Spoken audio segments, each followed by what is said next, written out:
صلی علی رسول الکریم اما بعد۔ کل ہم نے پڑھا تھا کہ 3 اصول جن میں آپ کے رب کا تعارف، آپ کے نبی کا تعارف اور آپ کے دین کا تعارف بہت ضروری ہے۔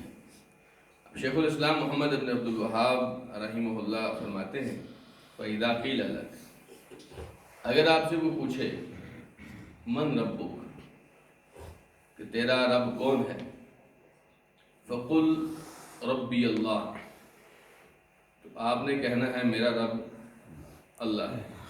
کون ہے وسیم بھائی؟ اللہ ہے۔ چادر اتارے نظر اتارے، زیادہ جلدی کریں۔ فقل ربی اللہ، تو آپ نے کہنا ہے میرا رب اللہ ہے۔ الذی ربانی، اس نے میری پرورش کی ہے۔ وربا جمیع العالمین بنعمہ، اور سارے جہانوں کی پرورش اس نے کی ہے اپنی نعمتوں کے ساتھ۔ وَهُوَ مَعْبُودِي لَيْسَ لِي مَعْبُودٌ سِوَاهُ، وہ میرا معبود ہے، اس کے علاوہ میرا اور کوئی معبود نہیں ہے۔ یہ رب جو ہے نا، لفظ رب، اس کا جانتے ہیں مطلب کیا ہے؟ اس کا مطلب ہے الذی یربی شیئا فشیئا، جو آپ کی درجہ بدرجہ آپ کی تربیت کرتا ہے۔ پہلے جب آپ هل اتى على الانسان حين من الدهر لم يكن شيئا مذكورا، انسان کی وہ صورتحال تھی جب انسان کا کوئی تذکرہ تک نہیں تھا اس دنیا میں، تب بھی اللہ سبحانہ و تعالیٰ اس کو دنیا میں لانے کی تیاری کر رہا تھا۔ اللہ کے علاوہ کوئی نہیں تھا جس نے اس کا نام اس فہرست میں، اس گھر میں، جس گھر میں اس نے آنا تھا، اس ماں باپ کے ہاں، جس ماں باپ کے ہاں اس نے آنا تھا، اور ان کے آگے بندوبست کرنا، یہ ساری کی ساری تربیتیں یہ اللہ سبحانہ وتعالیٰ نے کی جب انسان کا کوئی تذکرہ نہیں تھا دنیا میں۔ پھر اس کو جب ماں کے پیٹ میں اللہ سبحانہ وتعالیٰ نے 9 مہینے تک رکھا، تو اس کی غذاؤں کے سارے سلسلے اور اس کی درجہ بدرجہ، کہاں ایک نطفہ اور کہاں اس نطفے سے بننے والی ہڈیاں اور ہڈیوں پہ چڑھنے والا گوشت اور گوشت سے بننے والا ایک انسانی جسم، اور اس میں بڑی ترتیب کے ساتھ لگی ہوئی آنکھیں، ناک، کان۔ آپ نے کبھی دیکھا ہے کان کی جگہ پہ کبھی آنکھ نہیں لگی؟ یہ سارا ایک سسٹم جو ترتیب دیا ہے یہ رب کریم نے دیا ہے۔ اب جب 9 مہینے کے بعد بچہ اس دنیا میں آتا ہے، اس کو یقین جانے اپنی ماں کی چھاتی کے ساتھ لگ کر دودھ پینا خود سے آتا ہوتا ہے، لیکن پہلے دن کا بچہ ہوتا ہے، اس کو کیا پتا کہ دودھ کیا ہوتا ہے، چھاتی کیا ہوتی ہے، غذا کیا ہوتا ہے، لیکن رب کریم نے اس کے دل میں ایک ایسی انداز میں ایک چیز ڈالی ہوتی ہے، وہ اسی ترتیب کے ساتھ اپنی غذاؤں کو پورا کرتا ہے اور چلتا جاتا ہے۔ ہر درجے میں اس کی اس پرورش کا، اس کی اس تربیت کا خیال رکھنے والا کون ہے؟ اللہ سبحانہ و تعالیٰ۔ ایک تو رب کا مطلب یہ ہے۔ ایک مطلب اس کا اس سے بھی بڑھ کر جو واضح لیا جاتا ہے وہ یہ ہے، آپ کو پیدا کرنے والا، ٹھیک ہے، آپ کے اوپر اپنا حکم چلانے والا، ٹھیک ہے، اور آپ کی عبادت کا حقدار اللہ سبحانہ و تعالیٰ ہے۔ الذی لا لہ الخلق والامر، یاد رکھیں پیدا بھی وہ کرتا ہے تو حکم بھی کس کا چلتا ہے؟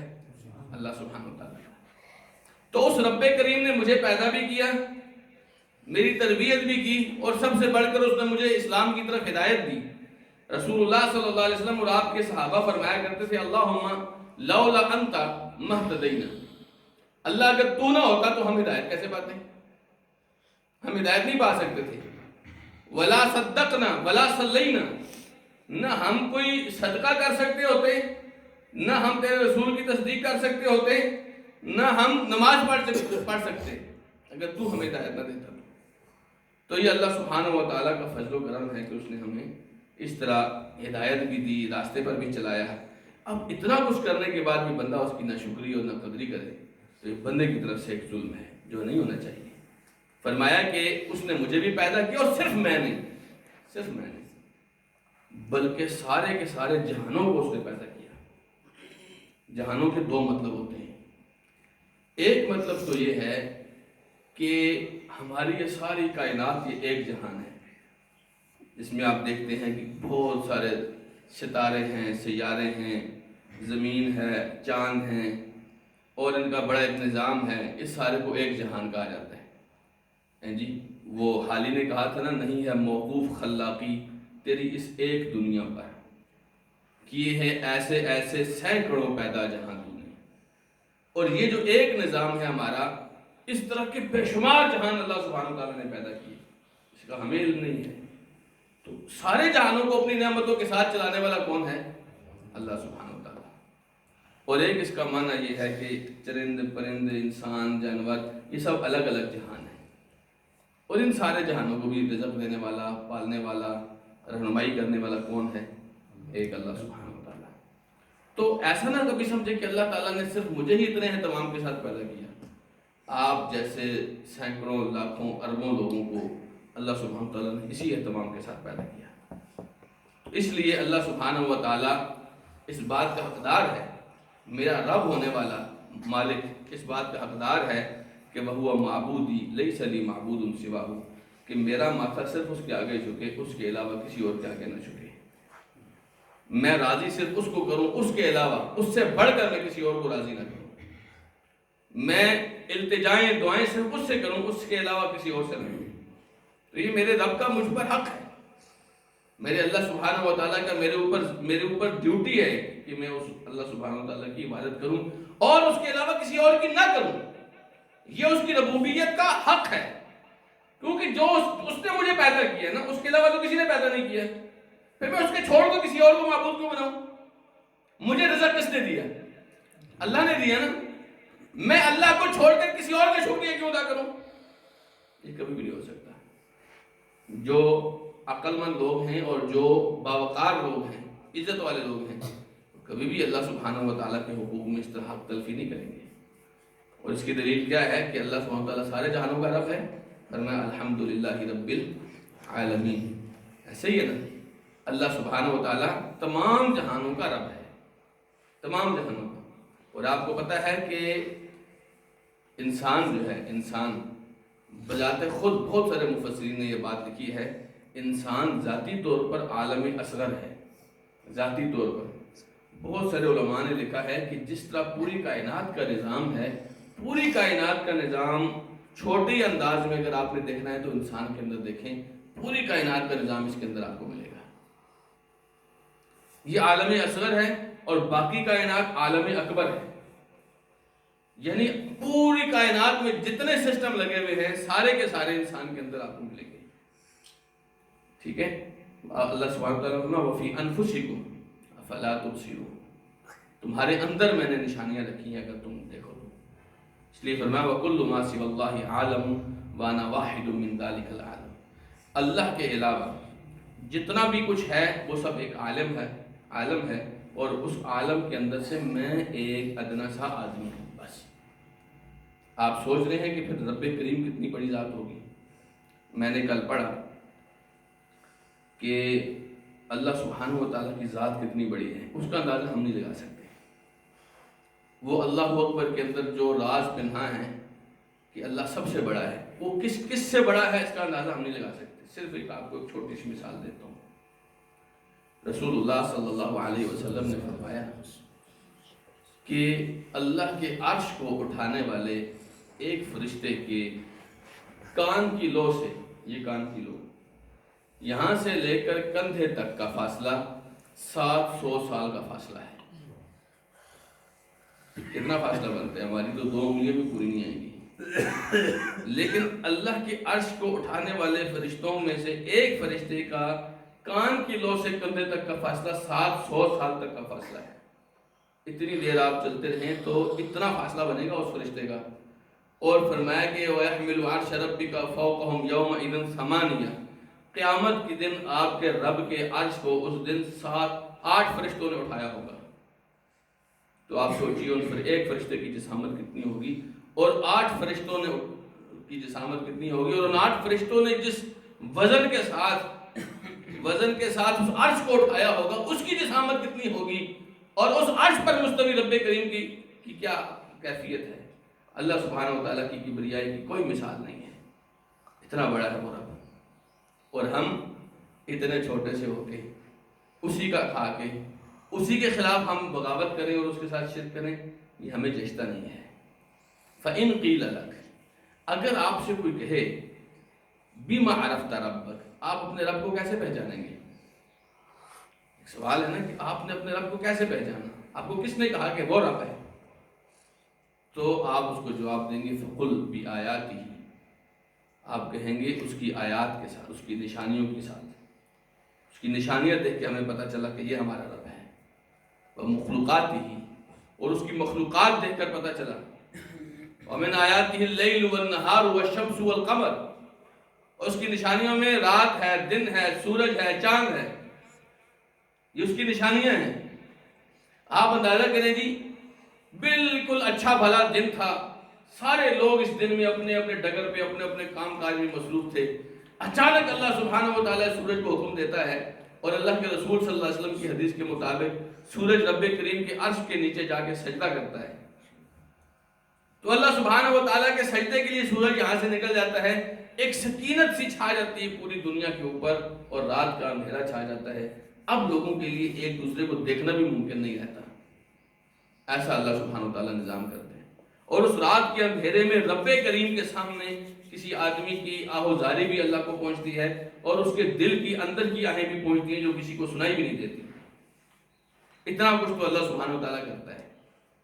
یہاں سے آپ اندازہ، پھر یہ رات بڑی بہترین سکون کی چادر تانی ہوتی ہے، اور اس رات کے اندھیرے کو چیر کر صبح کی پونپل نکل آتی ہے، اور اللہ سبحانہ و تعالیٰ پھر ساری دنیا کو دوبارہ منور کر دیتا ہے۔ یہ کون کرتا ہے؟ تو اللہ سبحانہ و تعالیٰ نے فرمایا کون ہے کہ اگر اللہ تعالیٰ صرف رات ہی کرے، کوئی ایسا ہے جی جو اس کو دن کر سکتا ہے؟ کوئی ایسا؟ اور اگر دن ہی اللہ کرے، کوئی ایسا ہے جو اس کو رات بنا سکتا ہے؟ ہمیں پتہ نہیں چلتا کہ ہمارا رب کون ہے۔ سورج کو دیکھیے، لَلشَّمْسُ يَنبَغِي لَهَا أَن تُدْرِكَ الْقَمَرَ، سورج کی کہاں ہمت کہ وہ چاند کو جا کے پکڑ لے۔ جب سورج آتا ہے تو چاند غروب ہو جاتا ہے، ایسے ہی ہے نا، اور جب چاند طلوع ہوتا ہے تو سورج غروب ہو جاتا ہے۔ کہتے ہیں چڑھے ہویا سورج بولیا کوئی نہیں تھے میرے ورگا، چڑھے ہویا سورج بولیا کوئی نہیں تھے میرے ورگا، نکا جا ایک دیوا بولے شام پہ ہی تیرے کھانگے۔ بات سمجھ آئیے؟ دن کے سورج کے سامنے کون ٹکتا ہے؟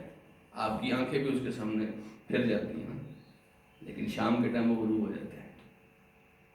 تو یہ اللہ سبحانہ تعالیٰ کی نشانی ہے۔ اللہ تعالیٰ اس سورج کے ذریعے سے پورے جہان کو روشن کرتا ہے، اور سورج کی ہمت نہیں ہوتی کہ چاند کو پکڑ لے۔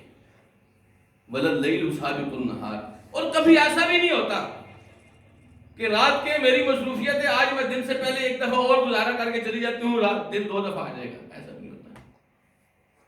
رات اپنے وقت پہ، دن اپنے وقت پہ آتا ہے۔ وَمِن مَخْلُوقَاتِهِ السَّمَاوَاتِ السَّبْعُ، اللہ کی مخلوقات کو دیکھیے، 7 آسمان اللہ نے بنائے بغیر ستون کے۔ اللہ تعالیٰ نے ایک آسمان کھڑا کیا، اس کے اوپر دوسرا کھڑا کیا، اس کے اوپر تیسرا کھڑا کیا، ہر طرح من فطور، آپ کو ایک دراڑ بھی نظر نہیں آئے گی۔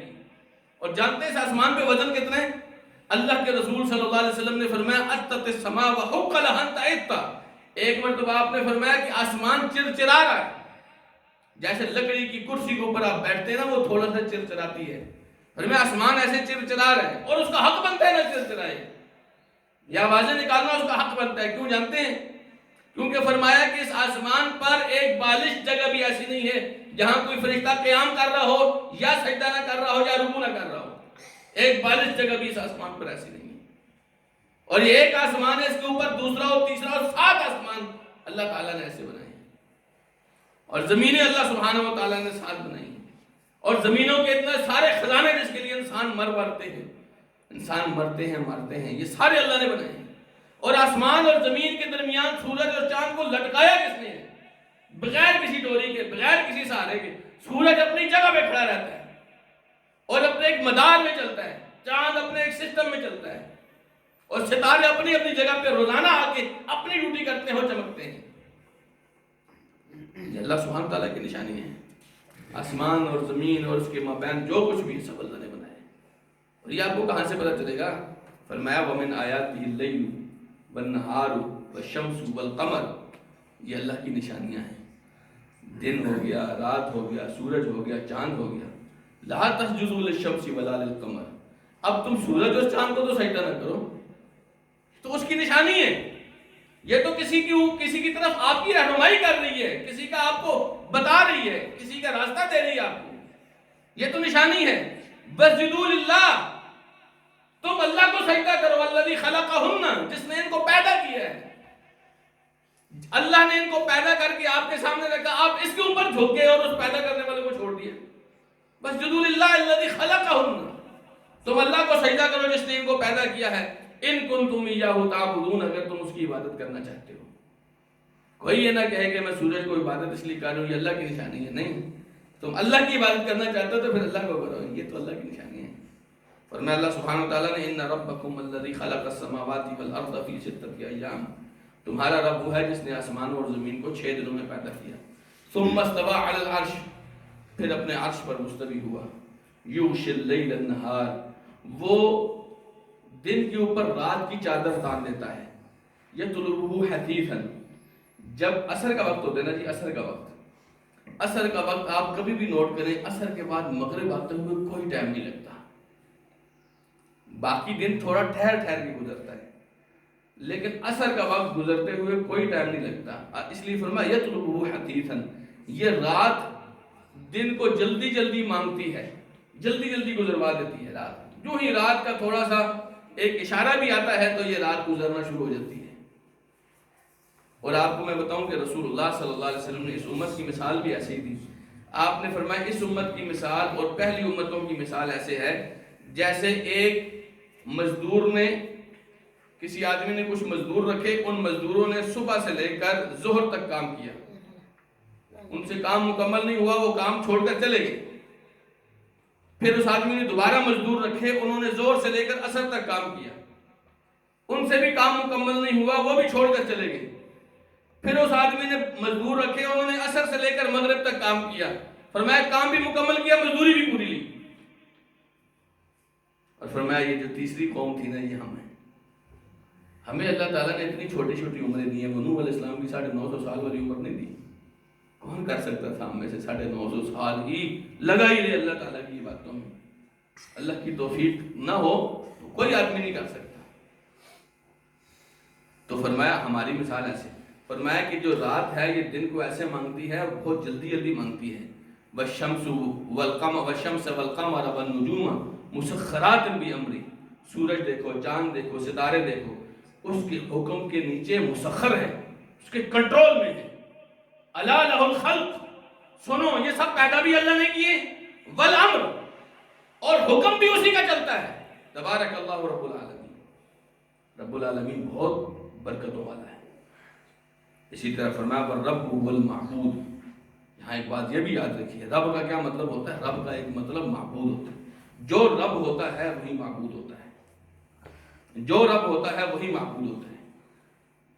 دیکھیے سورہ بقرہ میں پہلے سب سے پہلی بات اللہ تعالیٰ نے فرمائی یا ایھا الناس اعبدوا ربکم، اے لوگوں اپنے رب کی عبادت کرو، جو رب ہوگا وہ معبود ہوگا۔ الذی خلقکم والذین من قبلکم، اس نے تمہیں پیدا کیا، پیدا کرنے والے کو چھوڑ کے کسی اور کی کریں گے؟ الذی خلقکم والذین من قبلکم لعلکم تتقون، اس نے تمہیں پیدا کیا تم سے پہلے بھی، جتنے آئے ہیں سب کو اسی نے پیدا کیا، اور عبادت کرنے سے تم بچ سکتے ہو۔ الذی جعل لکم الارض فراشا، دیکھیے رب کریم نے آپ کے لیے کتنا بندوبست کیا۔ الذی جعل لکم الارض فراشا، اس نے تمہارے لیے زمین کو بچھونا بنایا، والسماء بنا، اور آسمان کو چھت بنایا، وانزل لکم من السماء ماء، اور آسمان سے اس نے تمہارے لیے پانی برسایا، فاخرج به من الثمرات، پھر اس پانی کے ذریعے سے زمین سے اللہ نے کھیتیاں اور پھل اگائے، رزقا لکم، صرف اس لیے کہ تمہارے لیے رزق کا بندوبست کرے۔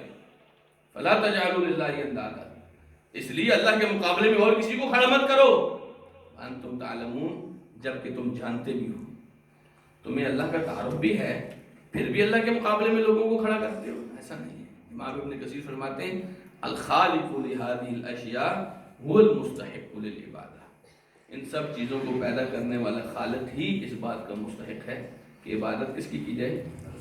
اسی کی جائے۔ اتنی نعمتیں دینے والے اللہ کو چھوڑ کے آپ کسی اور کے دربار پر، کسی چرسی بنگی کے دربار پر جا کے جھک جائیں، کسی ننگے بابے کے دربار پہ جا کے جھک جائیں، یہ تو انسان کی شان کو زیب نہیں دیتا۔ اتنا نہ قدر انسان، اتنا نہ شکرہ اور بیکار انسان، جس کو اتنے بڑے محسن کے احسانات کا علم نہیں ہو رہا، اور اگر علم ہو رہا ہے تو اس کے احسانات کا بدلہ دینے کے لیے اس نے شریک ہی بنانے تھے۔ سبحان اللہ. اللہ تعالیٰ کے احسانات کا بدلہ ہم کبھی بھی نہیں دے سکتے، لیکن اس نے ہم سے شکر کا مطالبہ کیا.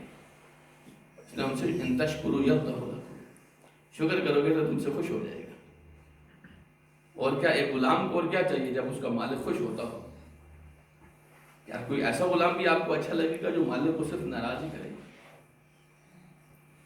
فلا یرضی لعبادہ الکفر، اللہ اتنی نہ قدری اتنی نہ شکری اپنے بندوں سے بالکل پسند نہیں کرتا. ان الانسان لربہ لکنود، انسان اپنے رب کا بڑا بے خبرہ ہے، بڑا ناشکرا ہے. تو ہمیں اس بارے میں سوچنا چاہیے.